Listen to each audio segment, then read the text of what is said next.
So one of the survey data from higher ed was the cost of instructional materials. And as a student, as an instructor myself, I know that this is a barrier to learning for a lot of kids, and also a barrier for quality instruction for a lot of teachers. The cost of textbooks and supplementary resources has just gone through the roof over the last couple decades, which has caused us and many school districts like ours to move to OER, open education resources. And we call it the 3 C's of OER. It's a process we use here at Garnet Valley, and we certainly share that outside of our district as well. The 3 C's are collect, curate, and create. The collect phase is really just getting all of the instructors, all of the teachers who teach that same content area or grade level into the same room at the same time to talk about the resources that they have and they're using with kids. Believe it or not, this may not shock the people here, but people outside of education would be shocked to learn that rarely happens in education because you're busy teaching and you have 5 or 6 different periods of a day, or if you're an elementary teacher, you're constantly cycling through different content areas with the same students. You rarely have an opportunity, maybe outside a professional development day once or twice a year, to really get with colleagues and look at the resources that you're using. So the collect phase for us was a really important step in the OER process. Not only did it get teachers together to look at the resources, it helped identify gaps in their curriculum where they didn't have open education resources to use. And that led us to the second C, which is curate.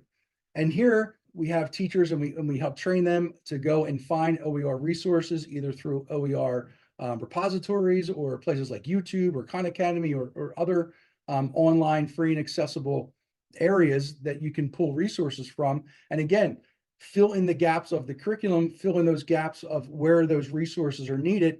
That brings us to the last phase, the create phase. And this phase was designed to fill in every last one of those gaps so a teacher could theoretically start the school year with 100% of their course materials being OER.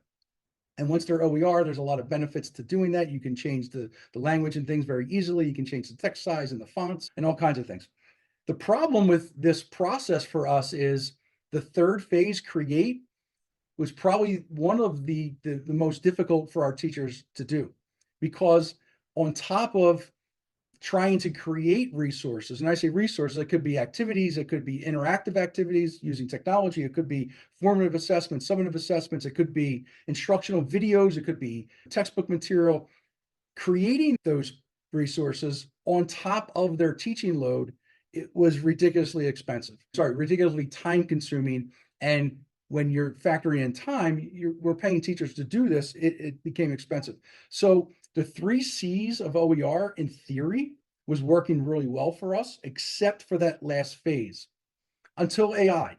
Because as you just saw, a simple example that Christine gave using one AI tool in Diffit was it can now take our curriculum, we can upload it, standards or actual curriculum documents, and have the AI generate those resources that the teacher then can adapt and personalize to their students in a matter of minutes, really, where before it would take us upwards of weeks and months to do something similar. And the quality we're getting is very high as well. On top of the cost for materials, what we also noticed is the human cost of school, right? And not just higher ed. We know the prices in higher ed, the cost of tuition has skyrocketed, but the cost of public education, K-12, has skyrocketed as well. So what do schools do, whether you're institution of higher education or you're K-12? The first place you tend to cut expenses is in people. Maybe not teachers, maybe, but maybe not, but certainly support. So maybe paraprofessionals, maybe at the college level, teaching assistants, maybe tutors, maybe certain programs. So we started to see that not only the cost for materials was going up, but the human cost was going up. And I believe AI can help us here as well, not to take jobs, but to replace the jobs that people used to do with students. At least in my experience, AI can certainly take that to a different level. So one of the tools that I wanted to showcase today, and I'll do it pretty quickly, is called MindJoy. And if you use the QR code on your screen, or if you go ahead and type in the URL at the bottom there, it's a class join code. When you go to the class, it's going to ask you to set up a free account. If you're comfortable doing that, go ahead and do it. You don't have to. I can demo this. But it's a really interesting concept to adding a teaching assistant to every single classroom. Now, full transparency, Mindjoy is a paid subscription. We do not have this at Garnet Valley. It is quite expensive. It's about $500, but I'm hoping this comes down in price. There's also other free alternatives, maybe not as slick, that do the same quality of tutoring, which I'll show you in a second, but still do something very similar. So I want to go to and I'm going to sign in as a demo student, just so you can see what it looks like on the student side. So I set this up as a physics class that I teach. I know nothing about physics. I can't teach it. But imagine if I did know a little bit about physics and I had students in my class who needed a tutor, and I have upwards of 100 students that are on my caseload. It's really difficult for me to personalize the learning for every single one of them. If I had a teaching assistant, I certainly would have an easier time doing that. Mindjoy becomes that teaching assistant for me. So I can embed this into my LMS, for example. I can share the link like I did with you. And this is Albert Einstein. I can change the image. I can change the back end of this. I just kept it generic.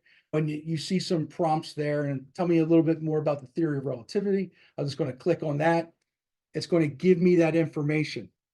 Now, there's some settings behind the scenes that allow instructors to upload their own content and also how they'd like the chat to respond. This is just giving the information, but there's a setting in there where it wouldn't necessarily give you information without having a few back and forth questions with the student. And I can say something like, I still don't understand. Please tell me another way. And again, you can imagine this for kids, students, higher ed or K-12.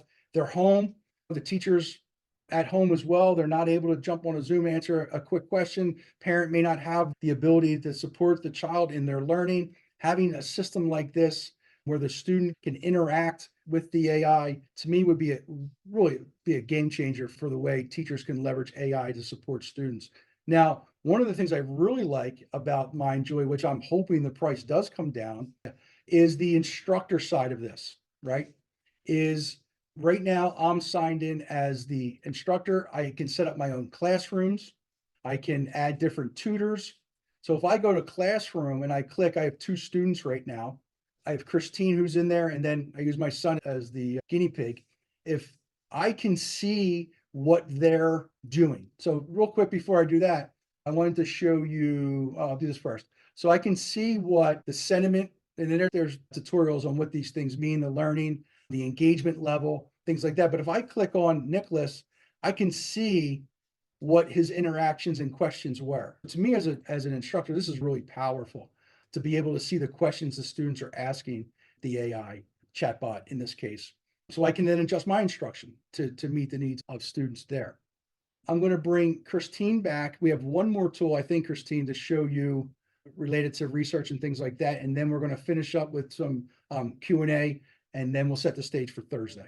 Of some of the top things that are connected to personalized learning. One of those was creating or finding high quality materials.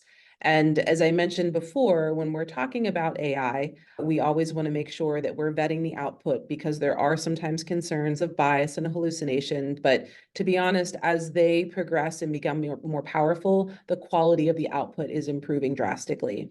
So this bot is called Perplexity. This is one that we use with our students a lot because the terms of use are for 13 and older. Some of the other ones, like a Google Gemini, for instance, is 18 and up. So this one is one we can use in our high school. And so just like other bots you may have played around with, you can type in a prompt. So I put, what are the top 5 places to see in Philadelphia? So I'm going to go ahead and click on this to have it start generating information. And a couple of reasons why I really love this bot. One, I love the fact that it gives its images. And so you can click on these, you can see them. If students are doing a project, maybe on Philadelphia, they could take some of those images and use it in their slides or whatever they're creating. You can also have videos. So these here, video, Philadelphia travel guide, Philadelphia attractions, these are all curated from the web. There also is also the opportunity to generate images if you have the Pro. I found the free version of Perplexity to be more than enough.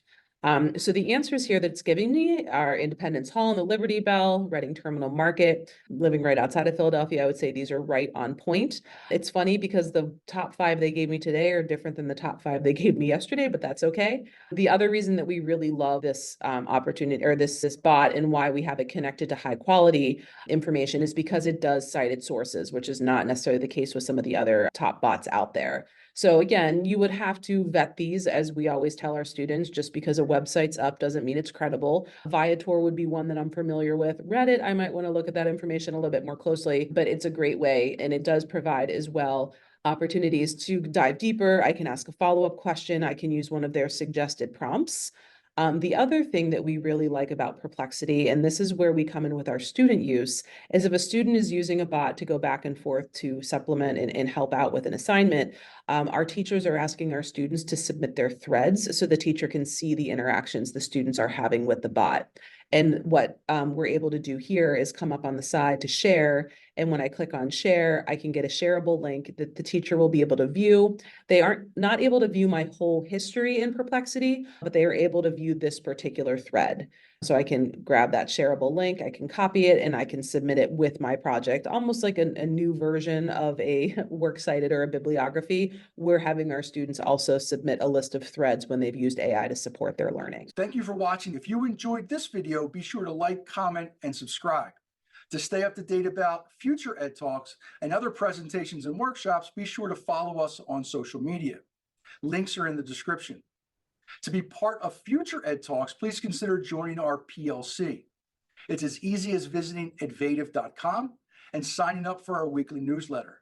From there, you'll have access to our educator community that shares best practices, brainstorms solutions to common challenges, and is passionate about building upon each other's ideas. You'll also have numerous opportunities for professional growth. From webinars to workshops to networking events, we'll keep you abreast of all the latest trends and give you the skills to implement them effectively. Again, thank you for watching. And remember, the hardest part about change isn't adopting a new mindset, it's letting go of the old one.